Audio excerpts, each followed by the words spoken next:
આપણે મત્સ્ય પુરાણના 58મા દિવસની કથાને આગળ વધારીએ. જે મનુષ્ય ત્યાં દીપક પ્રગટાવીને ભગવાનને ઘીથી સ્નાન કરાવે છે અને ઘીથી સાથે બીલી ફળને સ્વયં ખાય છે તથા દાન આપે છે તથા અંતમાં પ્રદક્ષિણા કરીને અલંકારથી વિભૂષિત ગાયનું દાન કરે છે, તે શિવ સમાન બળવાન થાય છે અને તેનો પુનર્જન્મ થતો નથી. મંગળવારે વિશેષ કરીને બ્રાહ્મણોને ભોજન કરાવવું જોઈએ. મંગળવારની નવમી અને વિશેષ કરીને અમાવસ્યા તિથિએ યત્નપૂર્વક શિવજીને સ્નાન કરાવવાથી મનુષ્ય રૂપવાન અને ભાગ્યવાન થાય છે. જે ઘીથી શિવલિંગને સ્નાન કરાવીને ભક્તિપૂર્વક બ્રાહ્મણોની પૂજા કરે છે, તે હજારો વિમાનોથી ઘેરાયેલા પુષ્પક વિમાનમાં આરૂઢ થઈને શિવલોકમાં પૂજાય છે અને ત્યાં ઈચ્છિત વસ્તુઓને પ્રાપ્ત કરીને રુદ્રની જેમ જો અક્ષયકાળ સુધી ત્યાં આનંદનો ઉપભોગ કરે છે. જ્યારે કદી કર્મવસ્તી મૃત્યુલોકમાં આવે છે તો કુળવાન પરિવારમાં જન્મ લે છે અને ધર્માત્મા રાજા થાય છે. રાજેન્દ્ર તે પછી શ્રેષ્ઠ તીર્થથી ઋષિતીર્થની યાત્રા કરવી જોઈએ. અહીં તૃણબિંદુ નામક એક ઋષિ સાપની દગ્ધ થઈને સ્થિત હતા, પરંતુ આ તીર્થના ક્ષેત્ર પ્રભાવથી તેઓ દ્વિજ શાપથી મુક્ત થઈ ગયા. રાજેન્દ્ર ત્યાર પછી શ્રેષ્ઠ ગંગેશ્વર તીર્થની યાત્રા કરી. ત્યાં શ્રાવણ માસમાં કૃષ્ણ પક્ષની ચતુર્દશી તિથિએ માત્ર સ્નાન કરી લેવાથી મનુષ્ય રુદ્રલોકમાં પૂજિત થાય છે તથા પિતરોનું તર્પણ કરીને દેવ, પિતર અને ઋષિ આ ત્રણેય ઋણોથી મુક્ત થઈ જાય છે. ગંગેશ્વર તીર્થમાં સમીપમાં ગંગવાદન નામક શ્રેષ્ઠ તીર્થ છે. ત્યાં કામનાથી નિષ્કામ થઈને સ્નાન કરીને મનુષ્ય પોતાના જીવનમાં કરેલા પાપોથી મુક્ત થઈ જાય છે, એમાં સંદેહ નથી. તે તીર્થમાં સ્નાન કરીને મનુષ્ય જ્યાં શંકર છે ત્યાં જવું જોઈએ અને ત્યાં સદા સર્વદા પર્વના દિવસે સ્નાન કરવું જોઈએ. ત્યાં પિતરોનું તર્પણ કરવાથી અશ્વમેઘ યજ્ઞનું ફળ પ્રાપ્ત થાય છે. પ્રયાગ સ્નાનથી જે ફળ મળે છે તે પૂરેપૂરું ફળ ગંગાવદન સંગમમાં મહાત્મા શંકરના દર્શનથી પ્રાપ્ત થઈ જાય છે. તેની પશ્ચિમમાં નજીકમાં દશાશ્વમેઘજનક નામક તીર્થ છે, જે ત્રણેય લોકમાં પ્રસિદ્ધ છે. ભાદ્રપદની અમાવસ્યાએ ત્યાં એક રાત ઉપવાસ કરીને સ્નાન કરીને પછી શંકરની નિકટ જવું જોઈએ. ત્યાં સદા સર્વદા પર્વના અવસર પર સ્નાન કરવું જોઈએ. ત્યાં પિતરોનું તર્પણ કરવાથી અશ્વમેઘ યજ્ઞનું ફળ પ્રાપ્ત થાય છે. દશાશ્વમેઘથી પશ્ચિમ દિશામાં બ્રાહ્મણ શ્રેષ્ઠ ભૃગુએ 1000 દિવ્ય વર્ષો સુધી શિવ ઉપાસના કરી હતી. તેમનું શરીર ઉદયથી વ્યાપ્ત થઈ ગયું હતું, જેથી તેઓ પક્ષીઓના નિવાસસ્થાન બની ગયા હતા. આ જોઈને ઉમા અને શંકરને મહાન આશ્ચર્ય થયું. ત્યારે પાર્વતીજીએ શંકરજીને પૂછ્યું કે મહેશ્વર, અહીં આ પ્રમાણે સમાધિમાં કોણ બેઠું છે? આ દેવ કોણ છે? દાનવ છે કે કોણ છે? આ મને જણાવો. મહેશ્વર બોલ્યા કે પ્રિય, આ દ્વિજ શ્રેષ્ઠ ભૃગુ છે, જે ઋષિઓમાં શ્રેષ્ઠ મુનિ છે. એઓ સમાધિસ્થ થઈને મારું ધ્યાન કરી રહ્યા છે અને વરદાન પ્રાપ્ત કરવા ચાહે છે. આ સાંભળીને પાર્વતી દેવી હસી પડ્યા અને મહેશ્વરને કહ્યું કે ભગવાન, આ તપસ્વીની શિખા ધુમાડા જેવી થઈ ગઈ છે, તેમ છતાં આપ હજી પણ સંતુષ્ટ નથી થયા.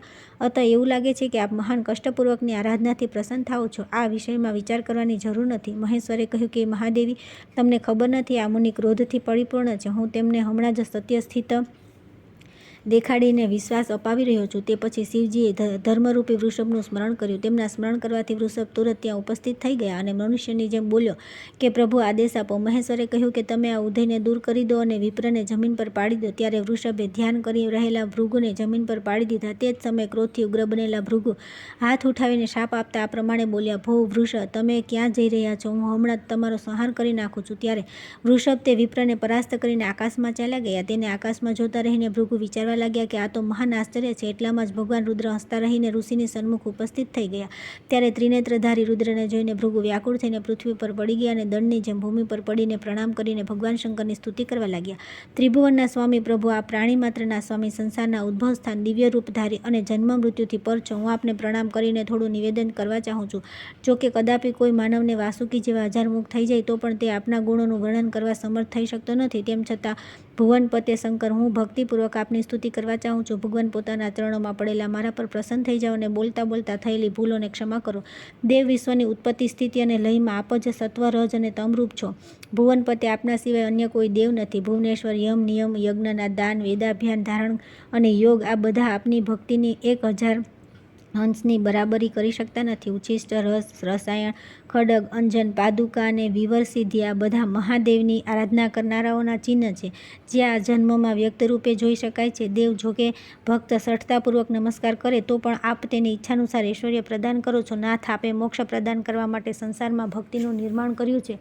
પરમેશ્વર, હું પરાઈ સ્ત્રી અને પરાયા ધનમાં રત રહેનારો, બીજા દ્વારમાં કરવામાં આવેલા અનાદરથી ઉત્પન્ન થયેલા દુઃખ અને શોકથી સંતપ્ત છું. આપ મારી રક્ષા કરો. હું મિથ્યા અભિમાનથી સંતપ્ત, ક્ષણભંગુર શરીરના વિલાસમાં રત, નિષ્ઠુર, કુમાર્ગગામી અને પતિત છું. આપથી મારી રક્ષા કરો. જો કે દ્વિજોની સાથે સાથે હું દીન છું અને બંધુજનોએ મારી આશાને દૂષિત કરી દીધી છે, તો પણ શુંકર તૃષ્ણા મુજ મોહગ્રસ્તની વિડંબના કેમ કરી રહી છે? મહાદેવ, આપ આ તૃષ્ણાને શીઘ્ર દૂર કરી દો. નિત્ય ચિરસ્થાયી લક્ષ્મી પ્રદાન કરો. મદ મોહના પાશને કાપી નાખો અને મારો ઉદ્ધાર કરો.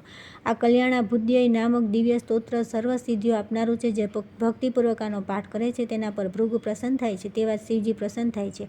ભગવાન શંકરે કહ્યું કે વત્સ, હું તમારા પ્રસન્ન છો, મને અભિષ્ટ વર માગી લો. આ પ્રમાણે ઉમા સહિત મહાદેવ ભૃગુએ વરદાન આપવા ઉદ્યત થયા. ભૃગુ બોલ્યા કે દેવેશ, મને વરદાન આપવા ઈચ્છો છો તો મને આ વરદાન આપો કે આ સ્થાન રુદ્રવેદીના નામે પ્રસિદ્ધ થઈ જાય. શિવજીએ કહ્યું કે વિપ્રશ્રેષ્ઠ, એવું જ થશે, અને હવે તમે ક્રોધ નહીં થાય, સાથે સાથે તમારા પિતા અને પુત્રમાં સહમતિ નહીં થાય. ત્યારથી કિન્નરો સહિત બ્રહ્મા વગેરે બધા દેવતાઓ જ્યાં મહેશ્વર સંતુષ્ટ થયા હતા તે ભૃગુ તીર્થની ઉપાસના કરે છે. તે તીર્થના દર્શન કરવાથી મનુષ્ય તુરત પાપથી મુક્ત થઈ જાય છે. સ્વાધીન અને પરાધીન થઈને પણ જે પ્રાણીઓ અહીં દેહ ત્યાગ કરે છે તેમને ઉત્તમ ગતિ પ્રાપ્ત થાય છે. આ અત્યંત વિસ્તૃત ક્ષેત્ર બધા પાપોનો વિનાશક છે. અહીં સ્નાન કરીને માનવ સ્વર્ગને પ્રાપ્ત થાય છે, તથા જે ત્યાં દેહ ત્યાગ કરે છે તેઓ સંસારમાં પુનઃ જન્મ લેતા નથી. ત્યાં યથાશક્તિ સુવર્ણ વસ્ત્ર, છત્રી, પગરખા, અન્ન વગેરેનું દાન કરવું જોઈએ. જે મનુષ્ય સૂર્યગ્રહણના સમયે ત્યાં જે કંઈ દાન આપે છે તે અક્ષય થઈ જાય છે. ચંદ્રગ્રહણ અને સૂર્યગ્રહણના સમયે અમરકંટકમાં જે ફળ પ્રાપ્ત થાય છે તે સંપૂર્ણ પુણ્ય ભોગ્ય તીર્થમાં સુલભ થઈ જાય છે. યુધિષ્ઠિર, સર્વ પ્રકારના દાન તથા યજ્ઞ, તપ અને કર્મ આ બધા નષ્ટ થઈ જાય છે, પરંતુ ભૃગુ તીર્થમાં કરવામાં આવેલું તપ નષ્ટ થતું નથી. નરાધિપ ભૃગુ મુનિની આ તપસ્યાથી સંતુષ્ટ થયેલા શંભુએ ભૃગુ તીર્થમાં પોતાનો નિત્ય નિવાસ હોવાનું બતાવ્યું છે. તેથી આ ભૃગુ તીર્થ ત્રણેય લોકમાં પ્રસિદ્ધ છે, કેમ કે ત્યાં મહેશ્વર સંતુષ્ટ થયા હતા. આ પ્રમાણે મહેશ્વરે પાર્વતીને શ્રેષ્ઠ ભૃગુતાર્થ વિશે કહ્યું છે, પરંતુ વિષ્ણુની માયાથી મોહિત થયેલા મૂઢ મનુષ્ય નર્મદામાં આવેલા ભૃગુતીર્થને જાણતા નથી. જે મનુષ્ય ક્યાંય પણ ભૃગુતીર્થનું મહાત્મ્ય સાંભળે છે તે સર્વ પાપથી મુક્ત થઈને રુદ્રલોકમાં જાય છે. રાજેન્દ્ર, આ પછી શ્રેષ્ઠ ગૌતમેશ્વર તીર્થની યાત્રા કરવી. અહીં સ્નાન કરીને ઉપવાસ કરનાર મનુષ્ય સુવર્ણમય વિમાનથી બ્રહ્મલોકમાં જઈને પૂજિત થાય છે. ત્યાર પછી ઘેતાપ પાપ નામક ક્ષેત્રની યાત્રા કરવી જોઈએ. સ્વયં નંદીએ નર્મદાના આ ક્ષેત્ર નિર્માણ કર્યું હતું, જે સર્વ પાપોનું નાશક છે. તે તીર્થમાં સ્નાન કરીને મનુષ્ય બ્રહ્મહત્યાથી વિમુક્ત થઈ જાય છે.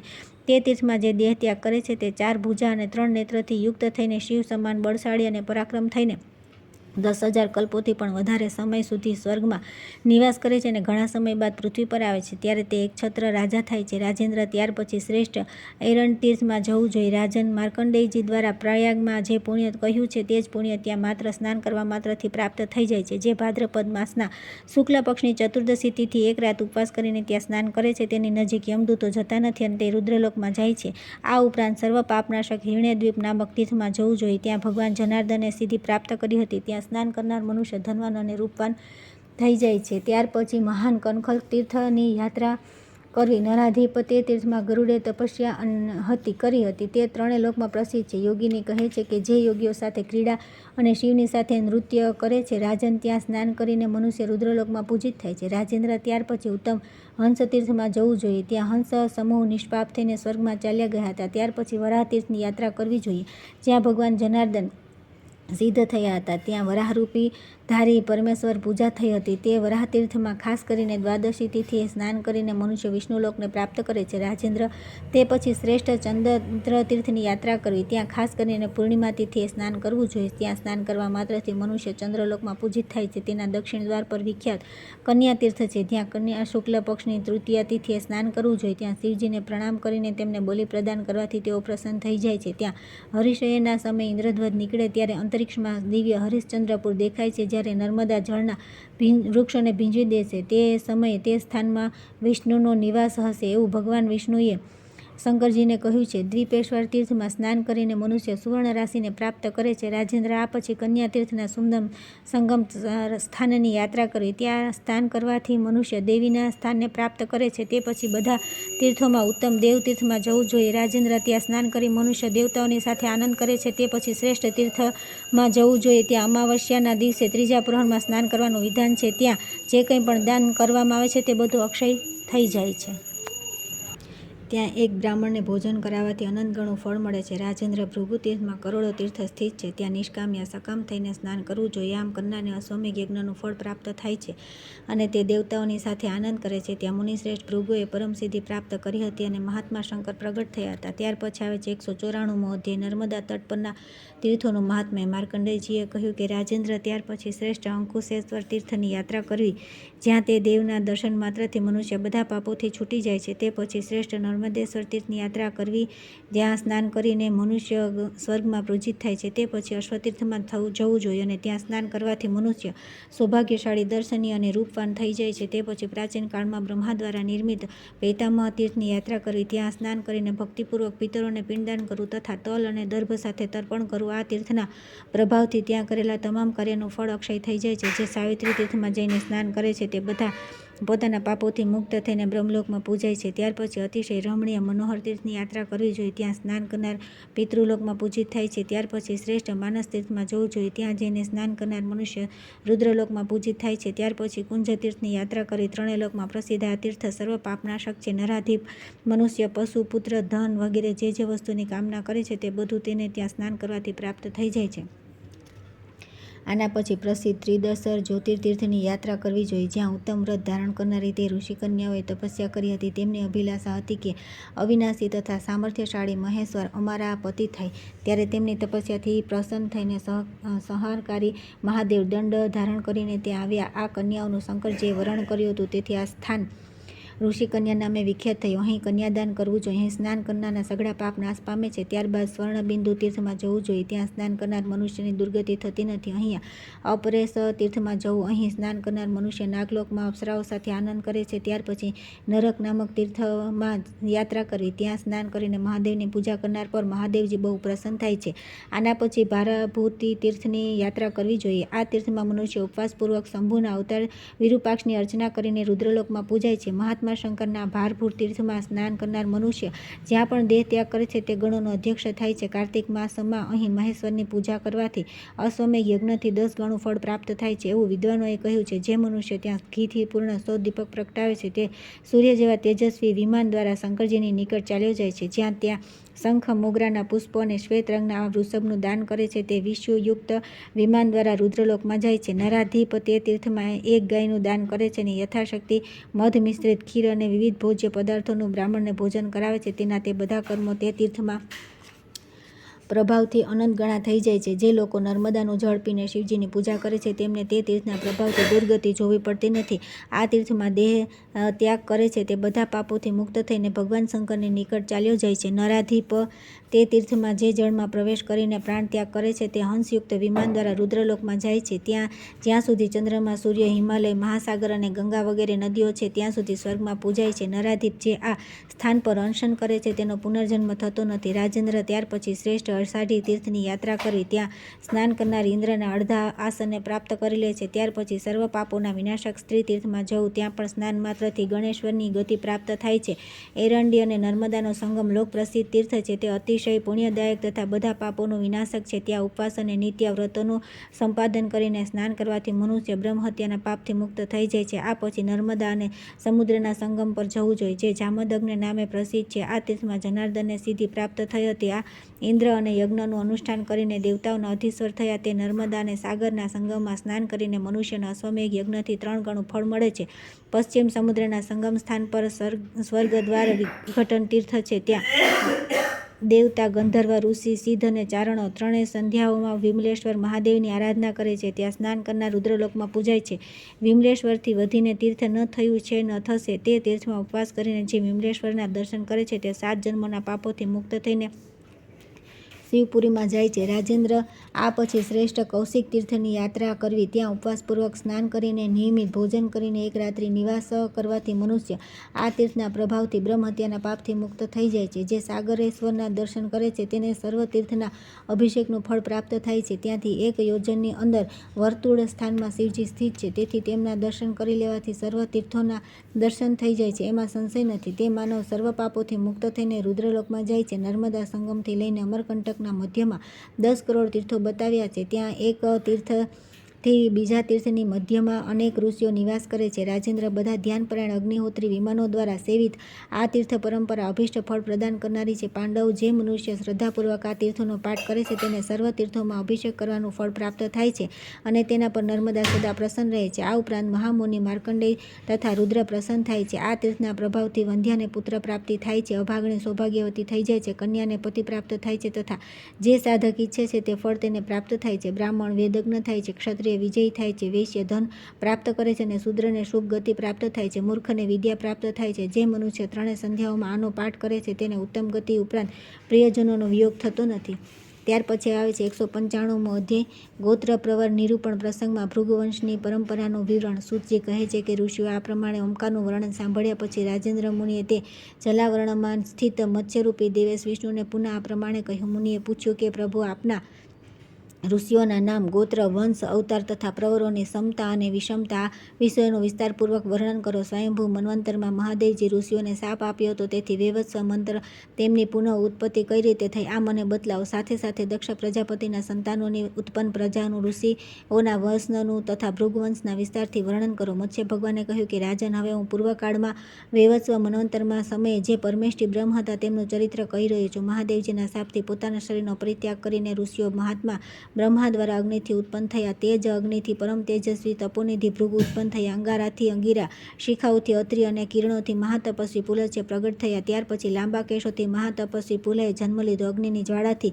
તપોનિષ્ઠ વસિષ્ઠ ઉત્પન્ન થયા. મહર્ષિ ભૃગુએ પુલવમાં ઋષિની દિવ્ય પુત્રીને ભાર્યારૂપે ગ્રહણ કરી. તે પત્નીથી તેમના યજ્ઞ કરનારા 12 દેવતુલ્ય પુત્ર ઉત્પન્ન થયા. તેમના નામ છે ભુવન, ભૌન, સુજન્ય, સુજન, કર્તુ, વસુ, મર્ધા, ત્યાજ્ય, વસુ, પ્રભવ, અવ્યય તથા દક્ષ. આ પ્રમાણે આ 12 દેવ ભૃગ નામે વિખ્યાત છે. આ પછી ભૃગુએ પૌલમીના ગર્ભથી દેવતીઓના ઘોડા નિમ્ન કોટીના બ્રાહ્મણોને ઉત્પન્ન કર્યા. તેમના નામ છે મહાભાગ્યશાળી ચ્યવન અને આપનુવાન. સ્વાપનુવાન પુત્ર ઔર્વ છે. આ ઔર્વના પુત્ર જમદગ્નિ થાય. ઔર્વ તે મહાત્મા ભર્ગવના ગોત્ર પ્રવર્તક થયા. હવે હું અતિ તેજસ્વી ભૃગુના ગોત્ર પ્રવર્તકોનું વર્ણન કરી રહ્યો છું. ભૃગુ, ચ્યવન, આપનુવો, ઔર્વ, જમદગ્નિ, વાત્સ્ય, દંડી, નાડાયન, વેગાયન, વિહિતહવ્ય, પૈલ, શૌનક, સોનકાય, જીવંતી, આયત, કાર્ષિણી, વોહિનરી, વિરૂપાક્ષ, રોહિતાયાની, વૈશ્વાનરી, નીલ, લુબ્ધ, સાવર્ણિક, વિષ્ણુ, પૌર, બાલાકી, ઐલિક, અનંતભાગિની, મૃગ, માર્ગેય, માર્કંડ, જવિન, નીતિન, માંડ, માંડવ્ય, માંડુક, ફેનપ, સ્તનીપ, સ્થલપિંડ, શિખાવર્ણ, શર્કરારીક્ષ, જલધિ, સૌધિક, શુભ્ય, કુત્સ, મૌદ્રલાયન, મંડક્યાન, દેવપતિ, પાંડુરોચી, ગાલવ, શોકટ્ય, ચાતકી, સર્પી, યજ્ઞપિંડાયન, ગાગર્યણ, ગાયન, ગાહાર્યણ, ગોશ્ચાયન, બ્રાહ્યપાયન, વૈશંપાયન, વૈકર્ણિની, સાંગરો, યાજ્ઞેય, ભ્રષ્ટકાયણી, લલાટી, નાકુલી, લોક્ષણી, ઉપરમંડલે, આલુકી, સૌચિક, કોત્સ, પિંગલયની, સત્યયાની, માલયની, કૌટભી, કૌચહસ્તી, સૌહ, શોક્તિ, સકોવાક્ષી, કૌશી, ચંદ્રમસી, નેકજીક, જીહ્યક, વ્યાજ્ય, લોહવૈરિણી, શારદ્વિક, નૈતિશ, લોલાલક્ષી, ચલકુંડ, વાગ્યાયની, અનુમતિ, પૂર્ણિમા, ગતિક અને અસકૃત. સાધારણ રૂપે આ ઋષિઓમાં આ 5 પ્રવર કહેવાય છે: ભૃગુ, ચ્યવન, આપનુવાન, ઔર્વ અને જમદગ્નિ. આના પછી ભૃગુવંશમાં ઉત્પન્ન અન્ય ઋષિઓનું વર્ણન કર્યું છે. સાંભળો. જમદગ્નિ, બિંદુ, પૌલસ્ય, બેજભૃત, ઉભય, જાત, કાયની, શાક્ટાયન, ઔર્વ અને મારુત આમના 3 શુભ પ્રવર છે. ભૃગુ, ચ્યવન, આપનું.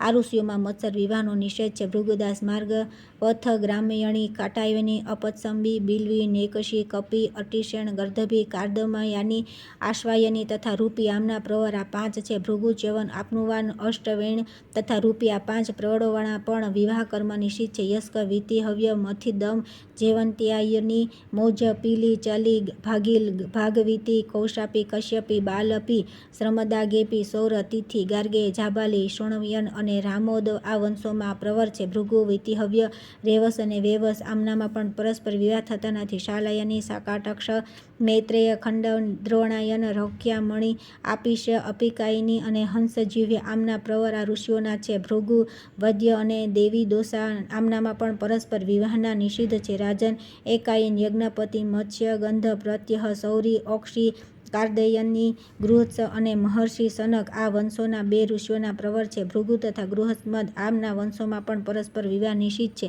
રાજન, આ પ્રમાણે મેં આપને ભૃગુવંશના ઉત્પન્ન મહાનુભાવ ગોત્ર પ્રવર્તક ઋષિઓનું વર્ણન કરી દીધું. આમના નામોનું કીર્તન કરવાથી પ્રાણી સર્વ પાપોથી છૂટી જાય છે. ત્યાર પછી આવે છે 196મો અધ્યાય પ્રવરાનું કીર્તનમાં મહર્ષિ અંગિરાના વંશનું વર્ણન. મત્સ્ય ભગવાને કહ્યું કે રાજન, મહર્ષિ મરીચી કન્યા સુરૂપા નામે વિખ્યાત હતી. તે મહર્ષિ અંગિરાની પત્ની હતી. તેના 10 દેવતુલ્ય પુત્ર હતા. તેમના નામ છે આત્મા, આયુ, દમન, દક્ષ, સદ, પ્રાણ, હવિષ્માન, ગવિષ્ઠ, ઋતુ અને સત્ય. આ 10 અંગિરાના પુત્ર સોમરસનું પાન કરનારા દેવતા માનવામાં આવ્યા છે. સુરૂપાએ આ સર્વેસર ઋષિઓને ઉત્પન્ન કર્યા હતા. બૃહસ્પતિ, ગૌતમ, ઋષિ શ્રેષ્ઠ, સર્વત, ઉતથ્ય, વામદેવ, અજસ્ય, ઋતિજ આ બધા ઋષિ ગોત્ર પ્રવર્તક છે. હવે આમના ગોત્રમાં ઉત્પન્ન થયેલા ગોત્ર પ્રવર્તકોને બતાવું છું, સાંભળો. ઉતથ્ય, ગૌતય, ગૌતમ, તોલેય, અભિજીત, સર્ધનેમી, સગોલક્ષી, ક્ષીર, કૌષ્ટિકી, રાહુકર્ણી, શૈપુરી, કેરાતી, સામલોકલી, પોષજીત, ભાર્ગવત, ચેરીડવ, કરોકટક, સજીવી, ઉપબિંદુ, સુરેશણી, વહિનીપતિ,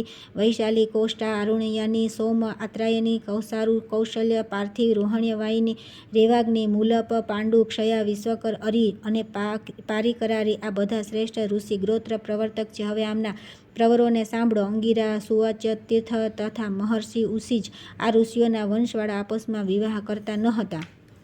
અત્રયણી, સર્વેશ્ચ, અગ્નિવેશ્ય, શિલાસ્થલી, બાલશાયિની, ચૈકપી, વરાહી, બાલષ્ટી, સોટી, તરુણકટી, પ્રવાહી, અશ્વલાયની, વરાહી, બૃહસાદી, શિખગ્રીવ, કાર્કી, મહાકપી, ઉડપતિ, કૌચિક, ધમતી, પુષ્પાવેન્તી, સોમંતી, બ્રહ્મંતી, સલિડ, બલિડે, દેવરારી, દેવસ્થાની, હરિકર્ણી, સારિદ્રયી, પ્રાવેતી, સ્વાદ્યગૃવી, ગોધ, ગંધિક, માત્સ્યાછાદ, મૂલહાર, ફલાહાર, ગાંગેતી, કૌરુપતિ, કુરુક્ષેત્રી, નાયકી, જૈત્રેન્દ્રિણી, જોલ્હાયની, આપત્સિંબી, મોગજ, વૃષ્ટિ, માષ્ટ્યપિંગલી, મહાતેજસ્વી, પેલ, શાલંગાયિની, દ્વ્યાખ્યેય તથા મારુત. રાજન, આ ઋષિઓના પ્રવર પ્રથમ અંગિરા, બીજા બૃહસ્પતિ તથા ત્રીજા ભરદ્વાજ કહ્યા છે. આ ગોત્રવાળા પણ પરસ્પર વિવાહ થતા નથી.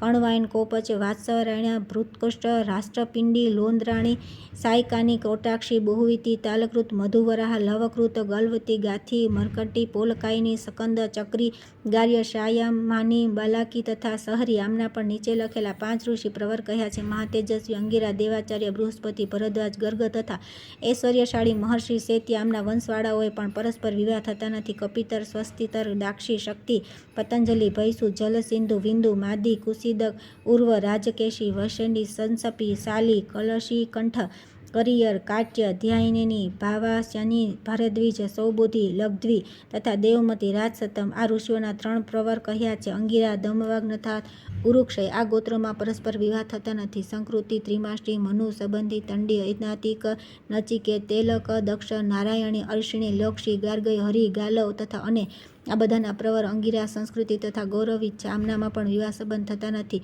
કાત્યાયન, હરિતે, કોત્સ, પિંડ, હવિષ્ઠા, વાત્સપાયની, માદ્રી, મૌલી, કુબેરણી, ભીમવેગ તથા શાશ્વતદર્ભી આમના 3 પ્રવર છે. તેમના નામ છે અંગિરા, બૃહસ્વત તથા જીવનાશ્વ. આમના વંશવાળાઓને પણ પરસ્પર વિવાહ થતા નથી. બૃહકત તથા વામદેવ ના 3 પ્રવર છે. તેમના નામ છે અંગિરા, બૃહત્કત તથા વામદેવ. આ વંશવાળાઓમાં પરસ્પર વિવાહ સંબંધ થતો નથી. કૃત્સોત્તરમાં ઉત્પન્ન થનારાઓમાં 3 પ્રવર છે. અંગિરા, સદસ્યુ તથા પુરુત્કુત્સ.